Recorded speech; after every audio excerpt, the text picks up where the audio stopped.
নমস্কাৰ সকলোকে স্বাগতম জনাইছো মোৰ চেনেলৰ আন এটা নতুন ভিডিঅ'লৈ। আজিৰ ভিডিঅ'টো অতিকৈ দুখৰ বিষয়, কাৰণ অসমৰ জনপ্ৰিয় ইউটিউবাৰ ডিম্পু বৰুৱাৰ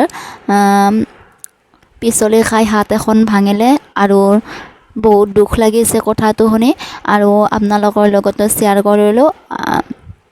আৰু তেওঁ যাতে সোনকালে সুস্থ হৈ উঠে তাৰে কামনা কৰিছোঁ, আৰু তেওঁ সুস্থ হৈ আমাক ভাল ভাল ভিডিঅ' যাতে দিব পাৰে তাৰ কাৰণে ভগৱানৰ ওচৰত প্ৰাৰ্থনা কৰিছোঁ। সকলোৱে প্ৰাৰ্থনা কৰিব যাতে ডিম্পু দা সোনকালে সুস্থ হৈ আমাৰ মাজলৈ ঘূৰি আহে। ধন্যবাদ। আৰু তেওঁ কি কৈছিল ইনষ্টাগ্ৰাম যোগে চাই লওঁ আহক।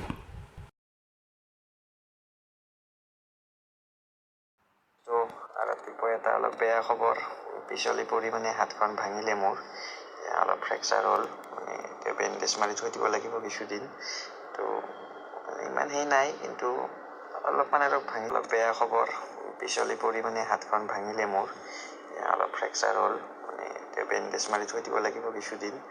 তো ইমান সেই নাই, কিন্তু অলপমান আৰু ভাঙিছে ভিতৰত।